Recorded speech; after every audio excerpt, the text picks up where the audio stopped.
Woohoo! I am back, and today I'm going to be doing another video using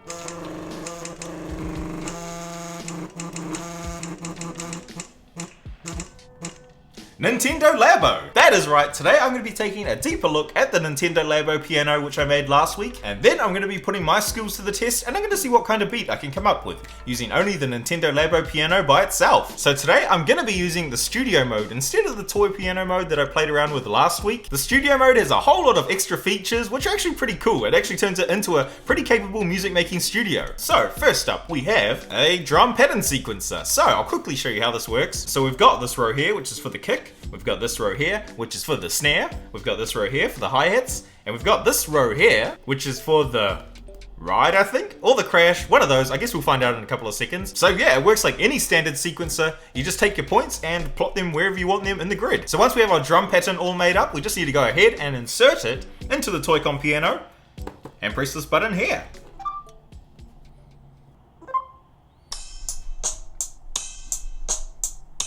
I actually think that feature is pretty cool, but what I think is even cooler is that you are able to make your own waveforms. So what you need to do with this is you just need to take it and put it in the same slot that you put the drum pattern and press the same button.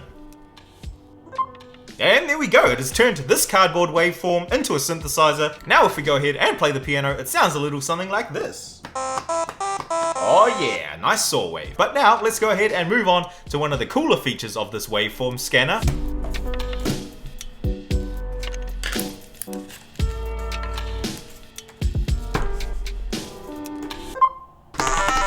That is right, you are able to make your own custom waveforms. This one that I made here is just a really basic square wave, but you can also go ahead and make something completely crazy. So yeah, I think that is enough explaining of how everything works. Why don't we go ahead and actually start making some music? So I think I'm going to start off with some drums. Let's go ahead and make a pattern.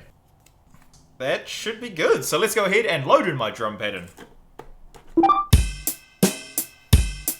That sounds pretty good. So now I'm going to go ahead and start recording the instruments. So first off, I think I'm going to start off with a piano sound that's already loaded in. I might go ahead and change some of the parameters. I might change the envelope a little bit. Maybe put the volume down just a little bit as well. And that should do. So now we should be good to go ahead and start recording some chords.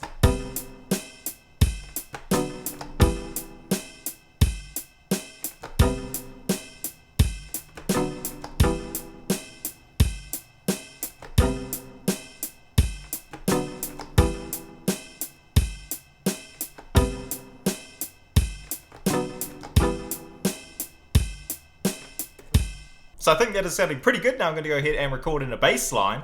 I might use this little square wave that I made. That sounds pretty good. Let's go ahead and record it.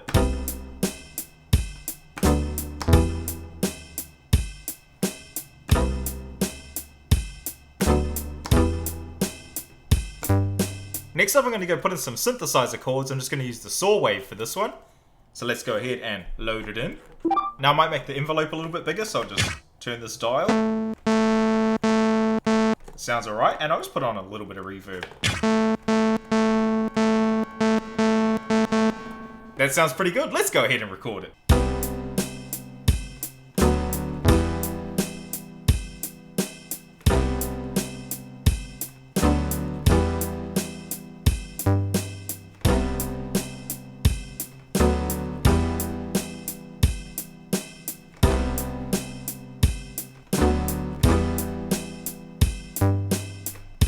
So next up, I'm going to do a little melody using the crazy waveform that I cut out.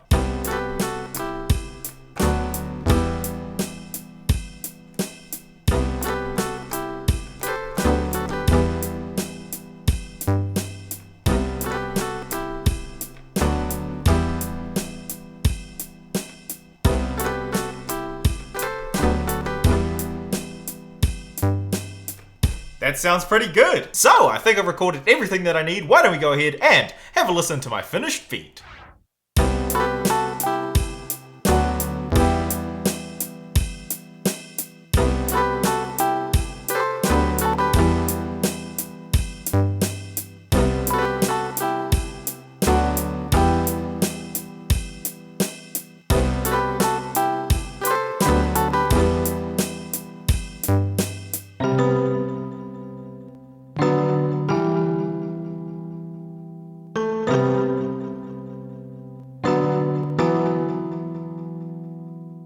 So I've been playing around with this little cardboard piano quite a lot over the past week, and I must say that I'm actually pretty surprised with the amount of things that you can do with it. Now, it's not like I'm actually going to go ahead and start producing songs using this piano, but I actually think it's a pretty cool way for people to learn the basics of music production. I kind of wish that something like this came out when I was a kid, because that way I would have a much earlier introduction to music production. That sounded weird, but anyway, this is definitely not the last Nintendo Labo video that I'm going to be doing. I've been working on a few of my own music making tools using the Toy-Con Garage or whatever it's called, and I'll be making some videos on these creations in the future. But yeah, anyway, I think it's going to wrap it up for this video. Thanks for watching, everybody. Bye!